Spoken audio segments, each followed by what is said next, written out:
શરણાયો વાગશે અને તારા આંગણાનો એક પંખી બનીને હું ઉડી જઈશ. તું મને અત્યારથી ન ઉડાડ. હું તારો પ્રેમ ઈચ્છું છું. માં, એક પુત્ર માટે કોઈ માસૂમ પુત્રીનો બલિ આપવો એ કેટલી હદ સુધી યોગ્ય છે.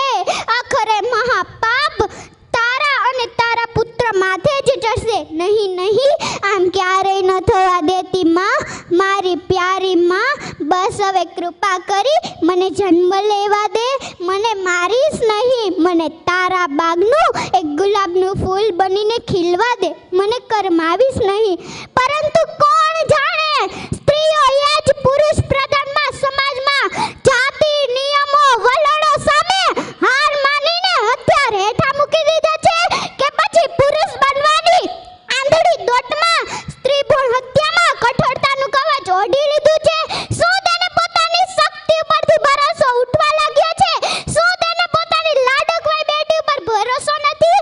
જો તેવું જ હોય તો ધિક્કાર છે નારી શક્તિને, ધિક્કાર છે સ્ત્રી ભ્રૂણ હત્યા કરનાર માતાને, અને ધિક્કાર છે તેના માતૃતત્વને.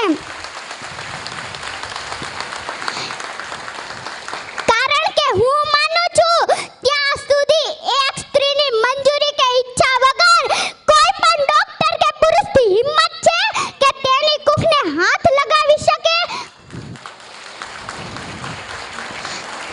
અરે, દીકરી એ લક્ષ્મીનું સ્વરૂપ છે. દીકરીની ઝગમગતી દ્રષ્ટિ સામે લાખો સૂર્યની રોશની પણ ઝાંકી પડી જાય છે. આવું લાડક વાયુ પાત્ર એટલે જ દીકરી. और માતા એટલે વાત્સલ્યનું ઝરણું, પત્ની એટલે પ્રેમનું ઝરણું, પરંતુ દીકરી એટલે વાહનો દરિયો કહેવાય છે.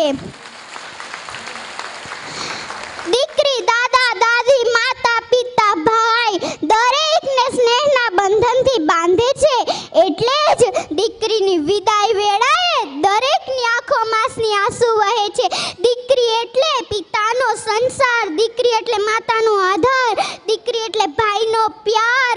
આવો ત્રિવેણી સંગમ સાર્થક કરે એ જ દીકરી. જો દીકરો એ પિતાનું રૂપ છે, પરંતુ દીકરી એ પિતાનું સ્વરૂપ છે. જો દીકરો એ પિતાનું હાથ છે, પરંતુ દીકરી એ પિતાનું હૈયું છે.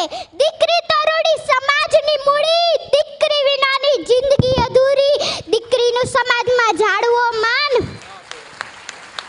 જાતિ જાણવા કદી ન કરાવ્યો નિદાન. મેં તો જોયા નથી માને બાપરવે, મારી આકલડી મારે કોઈનો નથી રે આધાર રવે. મારી આકલડી મેં તો જોયો નથી નાનો ભાઈ રૂવે. મારી આકલડી રૂવે, મારી આકલડી, મારી આકલડી. આત્માની અનુભૂતિ અને સૃષ્ટિની શ્રેષ્ઠ કૃતિ એવી જગત પિતા દ્વારા સર્જન થઈને પ્રભુનો આશીર્વાદ લઈ જીવનોને પ્રગતિશીલતા અવતરેલ શબ્દો કદી એ વખત ન થઈ શકે એવી મારી પ્યારી માં. લિખિતન તારા પ્રેમનું પ્રતીક, તારા ગર્ભમાં રહેલી તારી પપ્પાની પ્યારી પુત્રી. બસ આટલું કહી શ્રી વાડોદરિયા પરિવાર જે મારા મામાનો પરિવાર છે, હું તેની ભાણેજ છું. અને જે મને અહીંયા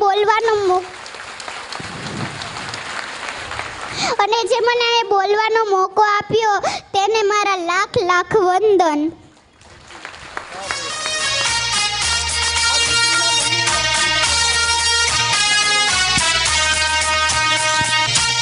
ખૂબ ખૂબ ધન્યવાદ. ખરેખર આપણા પરિવારની આ ભાણી છે, એટલે ભાણી એટલે આપણી દીકરી જ છે. પણ આ દીકરી આજે જે બોલી છે એના મા બાપને ખરેખર 100 ધન્યવાદ, 100 અભિનંદન. આ દીકરીને સ્ટેજ ઉપરથી 2400 રૂપિયા પરિવારે આપ્યા છે. તાળીઓનો ગડગડાટ. પ્રમુખશ્રીને વિનંતી કરીશ કે તેઓ